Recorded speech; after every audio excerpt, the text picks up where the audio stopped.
Yes, good morning, students. How are you all? Hope you all are good, as like me. As you are aware, your board exams are nearing last 4 to 5 days only left. I hope कि आपकी preparation बहुत बढ़िया चल रही होगी. At last जो भी अभी तक हमने प्रिपेयर किया है उसका रिजल्ट, उसका आउटकम बहुत अच्छा मिले, इसके लिए हमारे पास जो मेथड, जो टिप्स और ट्रिक्स होती हैं, हम सब कुछ वो अप्लाई करके हम लोगों को देखना चाहिए. मेरे तरफ से, मेरे पॉइंट ऑफ व्यू से कुछ इंपॉर्टेंट पॉइंट्स हैं जो मैं आप लोगों के साथ डिस्कस करना चाहूँगा, शेयर करना चाहूँगा, और जिसके हिसाब से भी वो, अगर जिसको भी बेनिफिशियल लगता है तो आप उस तरह से भी उसको फॉलो कर सकते हैं. अदर देन दिस, आपके अपने कुछ ट्रिक्स टिप्स हो सकती हैं जो आपको बेनिफिशियल लगे, या उस पॉइंट ऑफ टाइम पे जो ठीक समझ में आए वैसा भी कर सकते हैं. मेरे एक्सपीरियंस के हिसाब से कुछ मेरे पास है जो मैं आपके साथ शेयर कर देता हूँ. जैसा कि हम लोगों को अभी जानकारी है कि last 4 to 5 days, 3 to 5 days are only left. तो इस अगर पॉइंट ऑफ टाइम पे आप कोई ऐसा नया टॉपिक रीड करेंगे जो अभी तक आपने नहीं पढ़ा है, साल भर नहीं पढ़ा है, तो वो बेवकूफ़ी होगी, क्योंकि उसको अगेन हमको बहुत ज़्यादा टाइम देना पड़ेगा जो कि आपके पास है नहीं. तो उससे अच्छा है कि हम नया टॉपिक स्टार्ट करें. इससे बेहतर ये है कि जो टॉपिक्स अभी तक हम अच्छे से पढ़ते आ रहे हैं उनको एक फाइनल टच दिया जाए, फाइनली उनको एक रिवीजन दिया जाए, है ना. तो मेरा पहला पॉइंट आपको कहने का, समझाने का यही है कि जो पहली टिप्स है वो यही: do not touch those topic which you have not red yet. है ना, अभी तक जो टॉपिक, जो चैप्टर आपने रीड ही नहीं किया है उसको अब नहीं उठाना है, वो ख़त्म ही करो. अब जिस भी सब्जेक्ट में जो टॉपिक्स आप अभी तक पढ़ते आए हैं, रिवाइज करते आए हैं, 2 से 5 दिन बचे हुए हैं जो, इनमें उनको बार बार रिवाइज करना है. ये आपको पहली बात याद रखनी है, ठीक है. और जो प्रीवियस ईयर क्वेश्चंस हैं, सैम्पल पेपर्स हैं आपके पास, या फिर आप इंटरनेट से निकाल सकते हैं. जो भी लास्ट ईयर्स के जितने भी क्वेश्चंस हैं, जिस भी चैप्टर्स को आप पढ़ रहे हैं उससे सारे क्वेश्चंस को प्रैक्टिस करो, क्योंकि क्या है कि सिलेबस तो वही है. लास्ट अगर 10 ईयर्स के आप sample papers, question papers practice करते हैं लास्ट 10 ईयर्स सीबीएसई के, तो बहुत हेल्प हो सकती है आपकी. क्यों? क्योंकि सिलेबस तो लगभग लगभग वही रहता है, उसमें किस टाइप के क्वेश्चंस आते हैं वो आपको आइडिया एक लग जाएगा. और चांसेस ये भी रहती हैं कि उसी तरीके के क्वेश्चंस फिर से भी रिपीट हो सकते हैं, ये भी पॉसिबिलिटीज हैं. तो दोनों तरह से आपके लिए हेल्पफुल रहेगा. ठीक है, तो ये हमारे 2 टिप्स हो गई. और आगे क्या देखते हैं, देखो नेक्स्ट, प्रीवियस ईयर आज क्वेश्चन ये देख लिया है. अच्छा, और एक और इम्पॉर्टेंट चीज, आंसर राइटिंग, है ना. जैसे हम लोगों ने क्लास टेस्ट दिया होगा, आप लोगों ने, या मैंने जो क्लास टेस्ट लिया हुआ है, लगभग मैं अपना बायोलॉजी की बात करूं तो मैंने 3 से 4 बार तो पूरा सिलेबस ही रिवाइज कराया हुआ है. 3 से 4 बार तो प्रॉपर क्लास टेस्ट ही लिया हुआ है, आप लोगों को पता होगा, जो बच्चे लास्ट लास्ट तक क्लास अटेंड करते रहे हैं. उसमें मैं कॉपीज चेक करते टाइम पे एक चीज ऑब्जर्व करता था, बहुत बच्चे हैं जिनको प्रोसेस तो पता है, लिखना चाह रहे हैं, लेकिन वो उसको एक्सप्रेस नहीं कर पा रहे हैं. उनकी आंसर राइटिंग स्किल्स बहुत वीक है. इसके लिए जो भी आंसर सैम्पल पेपर्स में है या एनसीईआरटी में है, आप उसको देख सकते हैं, आइडिया ले सकते हैं किस तरीके से लिखना है. अल्टीमेटली लिखना तो आपको ही है. अगर आपके अंदर थोड़ी इंग्लिश की लैंग्वेज की स्किल्स अच्छी है, राइटिंग स्किल्स अच्छी है, तो आपके लिए बहुत हेल्पफुल रहेगा. अगर नहीं है तो अब आपके पास उतना टाइम नहीं है कि आप उसको अब प्रैक्टिस करें, है ना. अब तो आपको एज इट इज आंसर ही याद कर लेना पड़ेगा, है ना, उससे एक आइडिया लेना पड़ेगा. ये भी सेगमेंट बहुत इंपॉर्टेंट है. अगर आपको थोड़ा बहुत टाइम है तो आप थोड़ा बहुत रिवीजन के टाइम पे आपको जैसे रिवीजन करना है, रफ नोट लीजिए, एक चैप्टर वाइज है, उस चैप्टर के देख के ही 10 से 12 पॉइंट्स उस चैप्टर के बारे में, हर एक पेज से 2-2 पॉइंट या 2-2 लाइन इंपॉर्टेंट जो भी है कंक्लूजन लिखिए. और ये 2 लाइन वैसी होनी चाहिए जिनके बेसिस पे आप कम से कम 10 लाइन बना सकते हैं, है ना. जैसे 2 इंपॉर्टेंट पॉइंट्स हो गए, कुछ उन इंपॉर्टेंट पॉइंट्स को याद में रखिए और उनके बेसिस पे आप कम से कम 8 से 10 लाइन एक्स्ट्रा बिल्ड करते हैं उसी आंसर से रिलेटेड, है ना. इस तरीके का आप फाइनल रिवीजन आपको करना पड़ेगा. ऐसा भी नहीं है कि पूरे पूरे चैप्टर रिवाइज किए जाएं, है ना. तो ये एक और पॉइंट है जो आपको ऐड करना पड़ेगा। आंसर राइटिंग स्किल्स अच्छी होनी चाहिए, प्रैक्टिस करना पड़ेगा आपको, ठीक है। और जो भी डायग्राम्स आपके एनसीईआरटी में दिए गए हैं, क्या जो भी डायग्राम्स आपके एनसीईआरटी में दिए गए हैं उन डायग्राम्स को आपको प्रैक्टिस करना है ना। जो भी फिगर दिए गए हैं उनकी मार्किंग क्या है, लेवलिंग क्या है, वो भी आपको देना है, क्योंकि ये एक ऐसा सेगमेंट है जहां से क्वेश्चंस पूछा ही जाएगा। एक फिगर दे दिया जाएगा और उस फिगर में क्या करेगा, आपको एक्स लिख दिया जाएगा, वाई लिख दिया जाएगा, किसी भी सेल है या कोई भी चीज है इसको आइडेंटिफाई करिए, एक्स क्या है उसके बारे में लिखिए। जो आपके लास्ट क्वेश्चंस पेपर्स हमने दिए हुए हैं, जो प्रैक्टिस कराए हुए हैं, प्री बोर्ड कराए हुए, इसमें इस टाइप के क्वेश्चंस भी डाले हुए हैं या आए हुए थे आपके, आप लोगों ने देखा है, ठीक है। तो अगेन आपको सभी फिगर देख के जाने हैं, सभी डायग्राम्स प्रैक्टिस करने हैं, क्योंकि 2 से 5 मार्क के डायग्राम आना भी लगभग लगभग तय होता है एक बोर्ड एग्जाम्स में, ठीक है। फिगर प्रैक्टिस करने हैं, है ना, डायग्राम्स प्रैक्टिस करने हैं। नेक्स्ट, उसके अलावा देखो क्या है, टाइम मैनेजमेंट। आपको पता होगा जो भी टाइम पीरियड दिया हुआ है उसको कैसे मैनेज करना है, स्पीड एंड एक्यूरेसी बना के चलनी है आपको, स्पीड में आंसर राइटिंग करना है ना। एक्स्ट्रा जो भी आपको 15 मिनट्स सीबीएसई द्वारा प्रोवाइड किए जाते हैं, 15 मिनट्स का कैसे यूज करना है आपको, कैसे कितना इंटेलिजेंटली वाइसली उस 15 मिनट्स को यूज करना है, वो भी बहुत इंपॉर्टेंट है, प्रैक्टिस करनी है। उसके अलावा स्पीड की भी थोड़ा सा प्रैक्टिस करना है। आपको याद होगा जो हम लोगों ने लास्ट क्लास टेस्ट अपीयर किया था, लास्ट वाला थर्ड टाइम जो सिलेबस रिवाइज कर रहे थे हम लोग, उसमें मैंने आपको सिर्फ 20 मिनट्स का टाइम दिया था। 20 मिनट्स में आपको 6 आंसर्स लिखने थे, 6 क्वेश्चंस अटेम्प्ट करने थे विद इन 20 मिनट्स।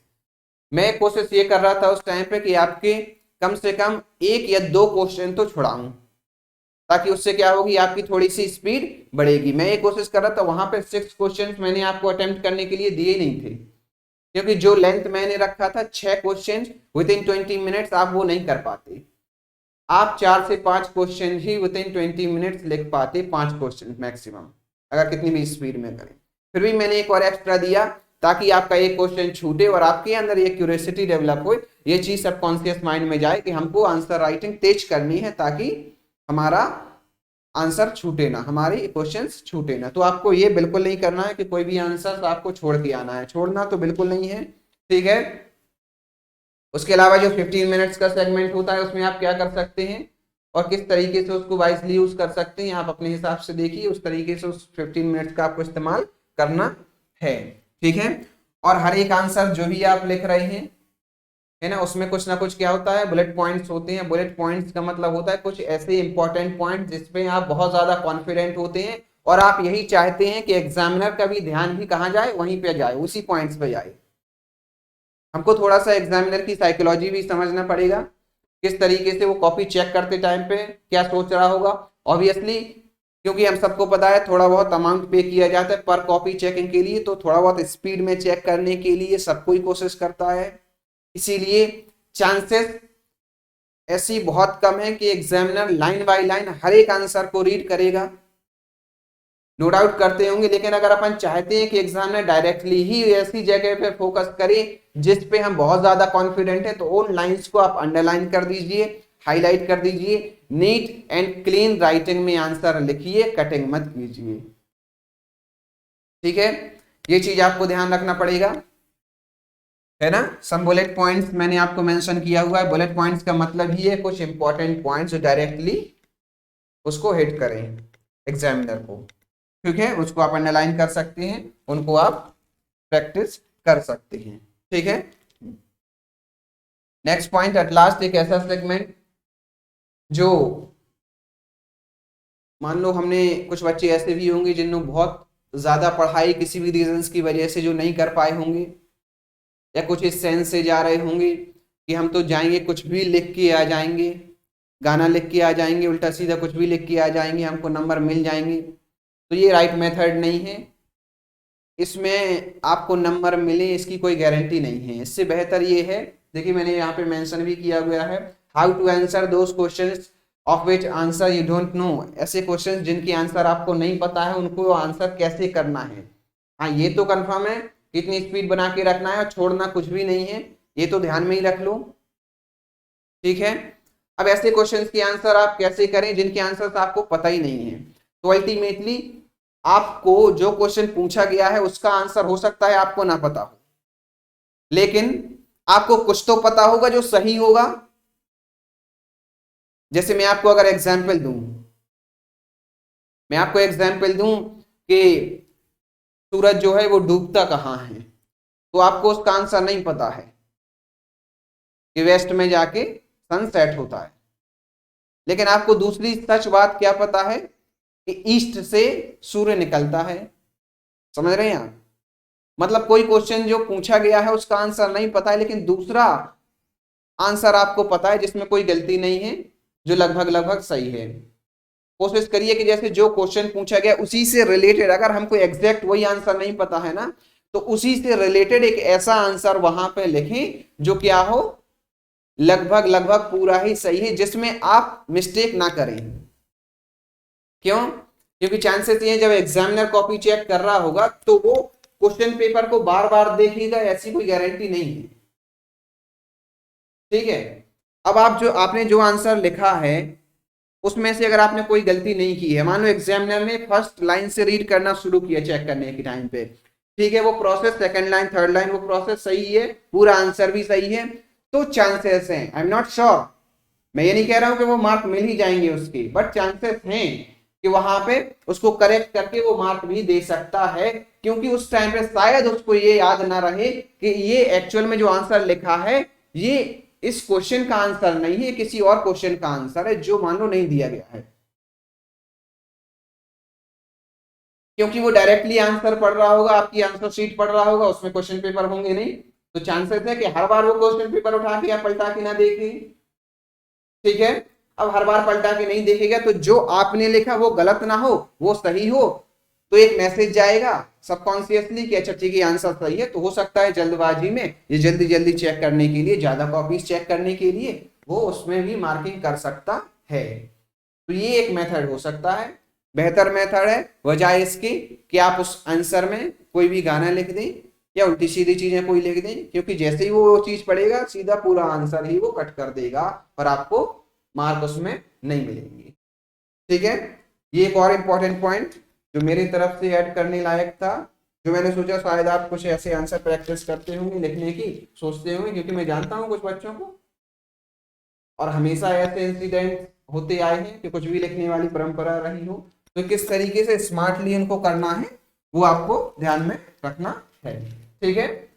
और अनवांटेड प्रेशर नहीं लेना है, जो भी अभी तक आपने स्कोर किया है उससे आप लगभग 5 to 10% ज्यादा ही स्कोर करने वाले हैं, इतना आप दिमाग में रख के चलिए, ठीक है।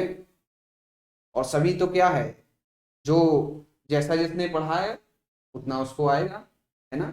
अल्टीमेटली जो भी एक्स्ट्रा चीजें होती हैं थोड़ा सा यहाँ वहां से मोबाइल से या फ्रेंड से या फिर रिलेटिव से, शादी विवाह में जाना, इस टाइम तो माहौल भी गर्म चल रहा है शादियों वाला, तो थोड़ा सा अवॉइड करो, उससे क्या होगा आपका फोकस लूज हो जाएगा, अगर आप शादियों में जाएंगे या फिर मोबाइल पे देखेंगे यहाँ वहाँ की चीजें, थोड़ा सा फोकस्ड रहिए। 1 महीने तक जब तक आपके एग्जाम नहीं हो जाते हैं तब तक सिर्फ किताबों में ध्यान लगाइए, आपके पास फ्री टाइम भी है ना, तो उस टाइम भी आप एक्स्ट्रा लोगों से, तरह तरह के फालतू के लोगों से ना मिले, आराम से बैठ के रिलैक्स करिए, रेस्ट करिए, रिफ्रेशमेंट लीजिए, जैसे भी आपका हो, ठीक है। बाकी all the best for your exams, God bless you, है ना। और बाकी तो जो है कि आपने बहुत अच्छे तरीके से पढ़ाई की है, आपके टीचर्स ने भी बहुत अच्छे तरीके से आपको पढ़ाया है, और आपके नंबर भी एग्जाम्स में बहुत अच्छे आने वाले। That's all from my side, my dear students. Thank you so much. Have a very good journey ahead. And also at the same time, I would like to tell you that whole school will miss you all, my dear students, and myself. I will miss you. This was the one of the finest batch I have ever appeared. No doubt here in Christ Convent School, this was my first batch, but I have seen many students and many type of students.